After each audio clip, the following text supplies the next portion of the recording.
The less I say about yesterday's game, the better.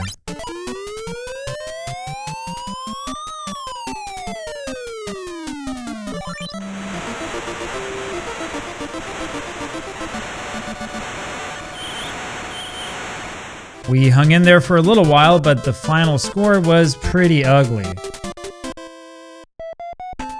Of course, as you know, the world of baseball and peanuts was all about losing ugly. Now, what you might not realize is that Charles M. Schultz's love of the game likely goes back to that magical summer of 1938. That was the year that the legendary Ollie Bema went to St. Paul as part of the White Sox farm system. St. Paul had a new manager that season and a new-look team, and there were hopes of a surprise success. The Saints didn't exactly inspire confidence when they lost the first game of the season to Louisville, however. And on May 1st, they were 7-5, a few games behind the New York Yankees farm team over in Kansas City. Now, you know, the real unfortunate thing is that when you go back into those old pennant races, you notice that the fact that these were all farm teams kind of takes a lot of the fun out of them, right? So if you're looking at pennant races in the American Association before the whole farm system came about, it's a lot more fun, right? Because there's a lot more local flavor, and newspapers that were local made a lot more coverage of this. Go to the 1930s after the birth of the farm system, and it's just not the same anymore. But that's all right. We'll still have a lot of coverage of that 1938 pennant race. Before then, though, let's go back to baseball stars. Again, so that you don't freak out, this is not me playing. This is just the demo. So we push start, and now we get here to this portion. I noticed that nobody pointed out to me that I think I did miss playing. No, I didn't, actually. I think that we're all up where we need to be. Let's take a look. 14, 14, 14. There's 2 teams with 15 games played, so we won't worry too much about them, and the rest all at 14. So let's do it again. I don't think we're going to win this game. I've got a funny feeling that we're not going to be able to beat Sandy. But we'll see, you never know. So, as usual, I did notice that yesterday there was a lot of consternation once again about, you know, whether the ball's curving enough and whether I'm swinging the right way and all this other stuff. Might I remind you that at least offensively we had like 21 hits against the best team in the game. I would argue that that's probably a sign that we're doing a little bit better offensively than you might think. Oh shoot, that wasn't very good though. But no problem, we've run into that before.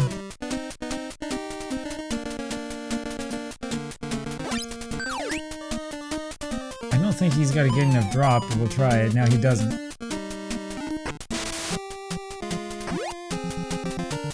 At least it wasn't a home run. It could always be worse.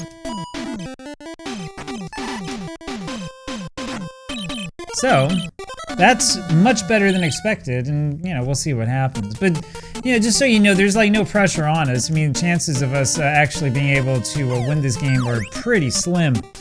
I do appreciate those who are trying to help, although I will say again that, you know, your talk about, oh, you're letting the ball jam you and all this stuff is really not that helpful. It's not. Like, you know, the truth is, like I said, that we had about, 21, 22 hits yesterday, which is a sign that we're probably doing it about the right way. And I say that as we hit a home run. That one just barely got out, though. So that's kind of my answer to all the critics. You know how YouTube is. People always come on and criticize, right? It's really easy to watch somebody do something on YouTube and say you're doing it wrong. It's a little bit harder if you try to do it yourself. So you guys can go give it your own chance. Let's see how you do.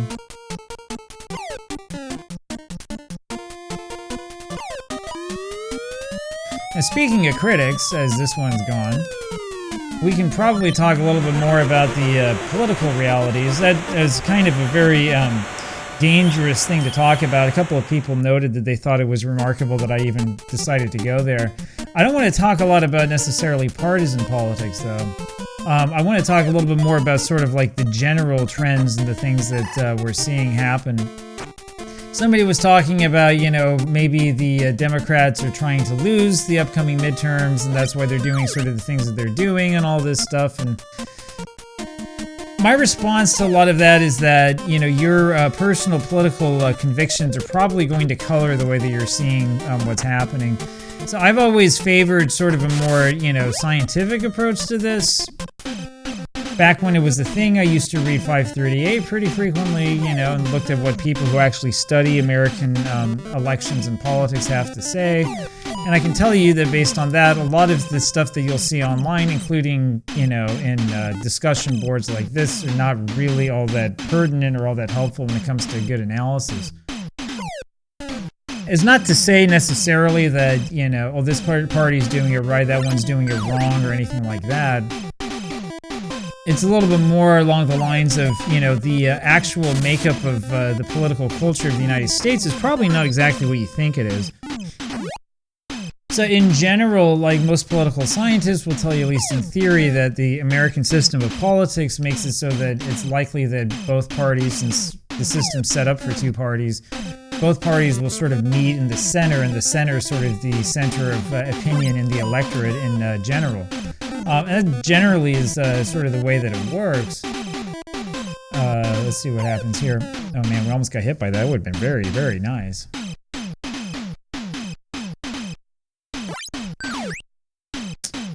I don't know if they would call that a strike or not. It's so close, I don't know that we necessarily could take it. Ah, man, that would have been ball 4. Alright, it's all good. So the reason why I bring all of this up is because, like, when people are saying, oh, this party wants to lose the election, or I can't believe they're talking about this point or that point, regardless of whether they're conservative or liberal, what you're actually saying is, I disagree with what this party says and think that if that's their platform that they're going to lose, right? It's not particularly good political analysis, right? And this occurs sort of on both sides, right? So you can always look at things that, you know, for example, the Republicans are doing today and convince yourself that, oh, this is a sign of, you know, unbridled fascism, which is apparently what a lot of people believe. It's very tempting to think that way until you take a close look and see what is actually going on. Similarly, you can look at some of the more left-leaning policies that tend to get a lot of headlines and think, well, they're not even trying to win and they just want to complain and stuff like that. It's probably not true. Unfortunately, we tend to be very, very subject to a very powerful media machine, especially in the United States, that has a lot to do with how our perceptions are colored. And sometimes the perceptions that are created are not entirely right. And the bias kind of goes both ways. I guess you could call it bias. It's mostly a bias towards making money. That's what you have to understand about it. So, anyway. Now, I say this in part because, as some of you know, my background is actually more in foreign affairs. I worked for the State Department for over 15 years, which is an experience that I'm not even sure how much I can talk about at the moment. There's a lot of weird stuff that's going on with the State Department, as you may or may not know. What I can tell you is that during my time with State, you know, at least I tried to pride myself on trying to keep sort of my own personal political beliefs away from work and those things. At the same time, if you spend a lot of time, you know, looking into politics in foreign countries, you start to see certain trends in your own country, and you start to understand that, you know, things are not always exactly as they seem. So that's one of those things you have to kind of realize and understand. The other funny thing about it is that, so there was a article I read long ago by a guy who was not in journalism, was not in international relations or anything like that, who was talking about why he thought that it was probably good to stop reading newspapers. And so to set the table a little bit here, I grew up in a newspaper household. My father, to this day, still works for a major newspaper. What was that? Have you ever seen that before? So I didn't actually push anything because it caught me by surprise. I've never seen Schroeder throw the ball like that before. And we're up 6-0. Don't ask me what's going on here, but let's keep it up. So I grew up in a newspaper household, right? When I was a kid, I grew up believing that, you know, the right way to learn and to be intelligent was to read a newspaper every day, and that it was kind of like our civic duty, almost like it was a religious thing, honestly. Hey, she finally hit one. Did you see that? So Violet, with her first home run of the season, does it against Denny, who's one of the best pitchers here in the game. And boy, where are the critics now? Yeah, he didn't get enough of that. Anyway, back to my little story. So I grew up reading newspapers. I mean, like when I was in high school, I would read probably 2 or 3 newspapers a day because that's what we would get. I was reading them at a time where newspaper reading was becoming less and less popular, the late 90s and early 2000s. One thing you have to realize is that the average American citizen has always been pretty uneducated when it comes to what is actually in the news. And it's been like that for decades and decades. So if you read books like William Shirer has a great book called The Nightmare Years. It's about the years leading up to the Second World War. William Shirer, of course, was the famous journalist for CBS Radio who was in Germany during the beginning of Nazism, so we're talking like the 1930s. He was also in Spain and in France, kind of moving around at that time. You know, the truth about Shirer is that he was living kind of like like a fantasy life, right? When you read the book, you realize that he had all sorts of money, he had all sorts of wealth. He wasn't really a wealthy guy. I mean, he's a journalist. He was just living in countries that had a lot of poverty at the time, especially in Spain. So, like, you know, there was a certain sort of disconnect that he had with, like, the real world. Although Shirer was one of them, especially during his time in Germany, who spent a lot of time trying to go out and find what people were actually thinking and were actually talking about, you know, on the streets and in the shops and stuff like that. So there is a lot that you can believe about what he was, what he wrote and what he was saying. But it's interesting because Shirer, when he talks about the United States in the years leading up to World War II, he talks a lot about the United States in the 30s being like completely, you know, blind to what was going on in Europe. Things like, you know, fascists and communists fighting in the streets in countries like Germany. You know, things like the reality of the Spanish Civil War. There we go. 9-0. How about that?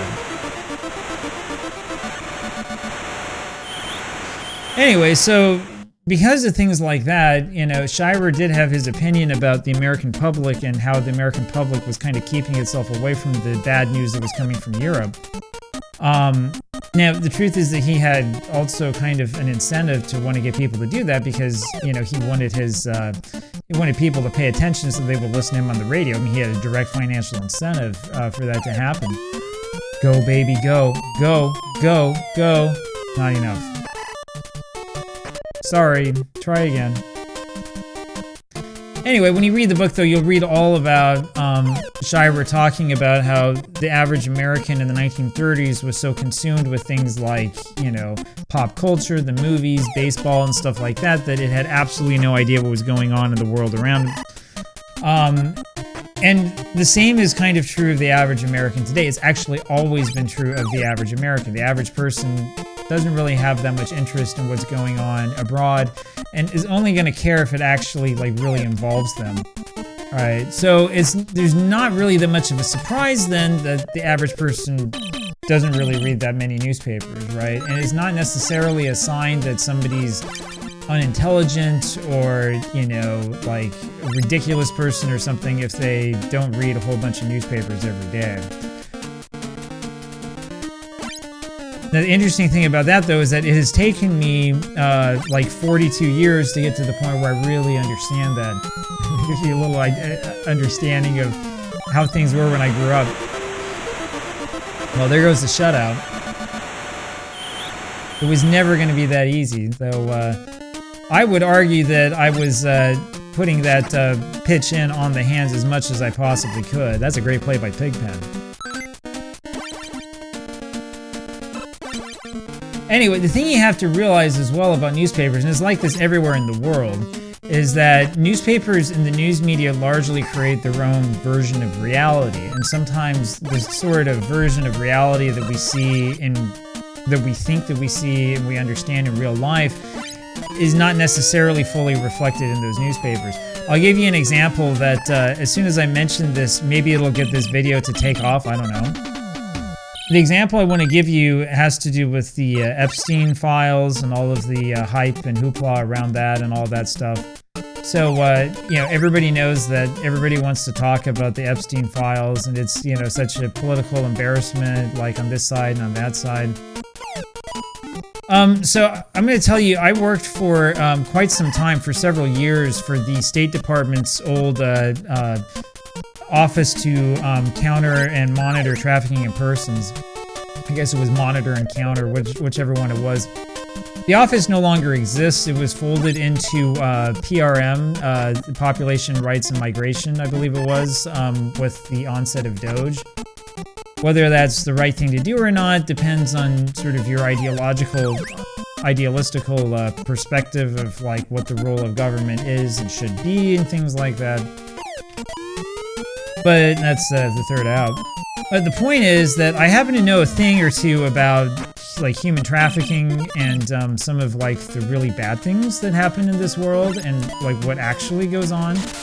Now I'm not going to tell you that, oh, the Epstein files are a whole bunch of nothing, but I will tell you that it's kind of a convenient distraction from like the real problems that are going on in the world and some of the real issues, especially when it comes to child exploitation and, you know, like some of the real nasty things that happen in society. It's also something of political convenience. So as we've seen, you know, anybody who's associated with Jeffrey Epstein, like at any level, is basically assumed to be guilty and, you know, like a child predator. Yeah, that's not the sort of play we want to be making a game like this. I hate that, right? I want to time that so that I get the ball to him just as soon as he reaches the bag. That's the reason why I sort of paused a little bit. But it just didn't work quite right.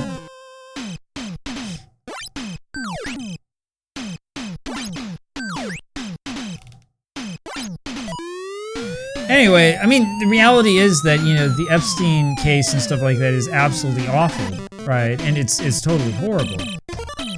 But the problem that you have associated with this is that there are a lot of people who conclude that the Epstein files are like evidence of some sort of like massive government conspiracy at the head of everything, you know, and it involves like all sorts of organizations.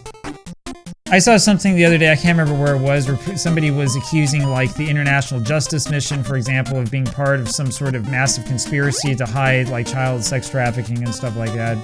Hopefully I don't get my video demonetized for saying these words. Like, I will tell you that I know a lot about what IJM does because I work directly with them as part of my job. I can assure you that there's no, like, secret, you know, government incentive to, like, hide the bad things and do all of this stuff. If anything, this is one of the few organizations that was actually, and is actually, trying to make a difference, right? Like, the reality of human trafficking is that it does happen in our world. It happens to this day. You do see human trafficking happen in the United States. You do see small children who are taken advantage of by bad groups and by very bad actors. You know, it's something that should never happen, and it's completely unexcusable, right?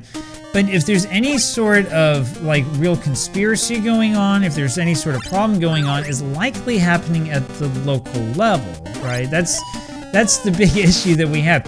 Everybody wants to play the like national political angle and wants to talk about, you know, how, I don't know, how this politician is doing the wrong thing, or this one has a connection with Epstein or whatever. Yeah, the connection with Epstein alone does not mean that there's necessarily guilt there, right? We're seeing this today. I think it was with Bill Gates. There was this like explanation from him about, you know, he was doing like really weird things with these girls from Russia, you know, which is not good, right? Does this mean that he's part of some deep state, whatever conspiracy? Probably not, right? Is it possible that more was going on? Maybe. Do we have evidence? No. What I can tell you, though, is that when I read things like about this district attorney in a county in New Mexico who has come across certain cases and is basically not prosecuting them, that's the conspiracy you're looking for, but that's the sort of case that doesn't get a lot of attention because it's not sexy, even though this involves, like, child sexual abuse. Right, that's the thing you have to understand about this, and you have to understand about, like, the way that the media works, right?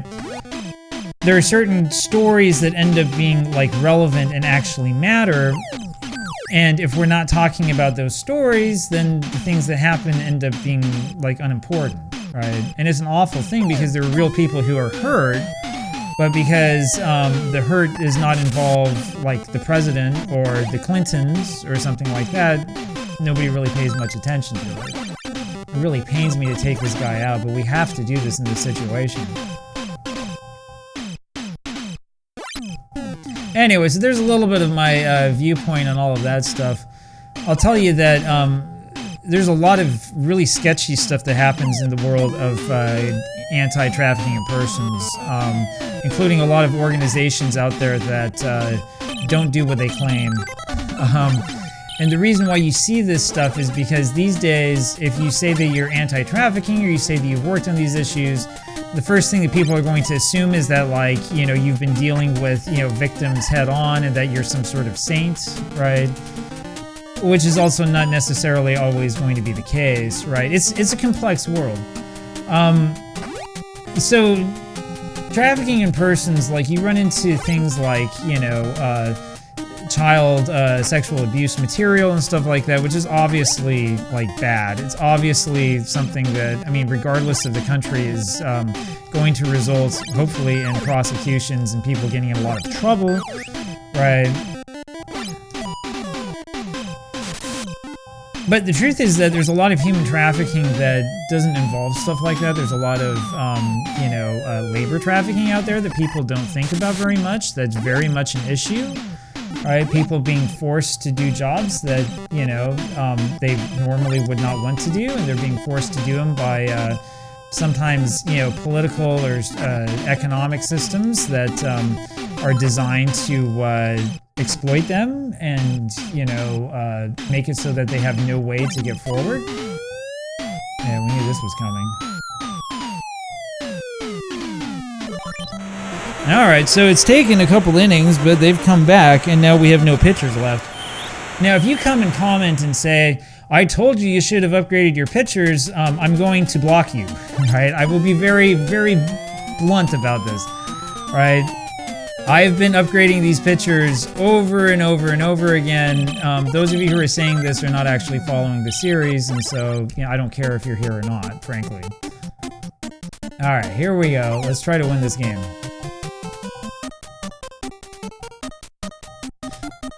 Anyway, so when you know stuff like that, you understand, you know, kind of what's going behind the scenes and what really happens, then you start reading media articles about it. It can be very, very frustrating because you start to realize that there's a lot of mischaracterizations of things, that there's a certain sort of storyline.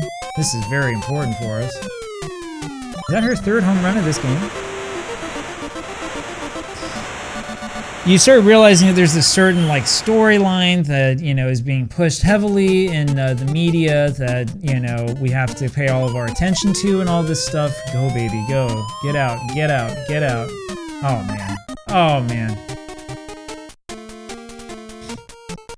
Anyway, and so you start realizing that you can't really believe everything that you read. It's kind of funny because stories either have legs or they don't have legs, and when a story doesn't have legs, it really doesn't have legs, and it doesn't really matter what it is that you do or what it is that you say. Like, the story's not going to have legs. In fact, I would wager that the vast majority of you probably don't know that the State Department jettisoned its department to, or its office to work on human trafficking issues, and did so in the name of saving money that has not actually been saved in the budget, right? Because it went to the military. Anyway, so there you go. Regardless of your partisan perspective, I think you can appreciate the fact that we finally beat the American dreams. Spike gets the win. Frida hit 2 home runs, apparently. We had a lot of home runs in that game. We had 1, 2, 3, 4, 5, 6 home runs overall. Let's see how much money we get. 101,000, which is kind of a disappointment. I mean, this is the best team in the game, but you get more money from beating the lovely ladies in league play. So let's go ahead and we'll get ourselves up to speed here. That was a close game. All right, let's look at the standings here really quick. So now that we've played 15, we're 11-4, 3 games behind the American Dreams. Let's see here. Pigpen is a 3rd in terms of batting average. It would be better if we hadn't been playing the American Dreams. Pigpen does have 15 home runs, and he's going to probably end up winning the Triple Crown by the end. Sandy's ERA is now 1.12. When we played against Sandy, before we played against Sandy, I should say, it was at 0.20. So that gives you an example of what's going on. I've been getting on Spike lately, but he's got 4 wins. So we're doing actually pretty well. Now here comes the controversial part, which is what do we do with all that money? Do we throw it at him? Do we throw it at him? Do we throw it at him? Do we throw it at her? And then there's also Peppermint Patty. So there are 2 things that we probably need to focus on first. I think the first one is trying to get the stamina up for these pitchers. And I think that's actually what we're going to do here. We'll go ahead and do that. We'll probably upgrade her as well. There we go. So we get both of their stamina up to a high level. We got, what, like 20,000 left. Do we have anybody who we can reasonably upgrade around 20,000, like somebody who's going to play? You can see all of these players are at like the 40, 50,000 level. We're at the level right now where improvement is going to come sort of slowly, right? Eventually we'll get Pigpen to be 15-15. That's the next big thing we need to do. I'm not going to upgrade Shalbotnik yet because I think it's funny. We probably do need another hitter on the bench. Woodstock should be our pinch runner. We'll probably upgrade him, I think, in the future. I think I'm going to actually sit on the rest of this money for now. So there you go. And we've done it. We have won Baseball Stars for today. We beat the American Dream, so look for more tomorrow. I'll probably end up with 2 games tomorrow because I anticipate that we'll probably beat whoever it is we're playing again in less than 5 innings, and that will kick us off to the second game. So there you have it, and we'll figure out some other random thing to talk about. Hope you're having a good day, and I hope that some of that made some sort of sense. I'll talk to you again tomorrow. Bye.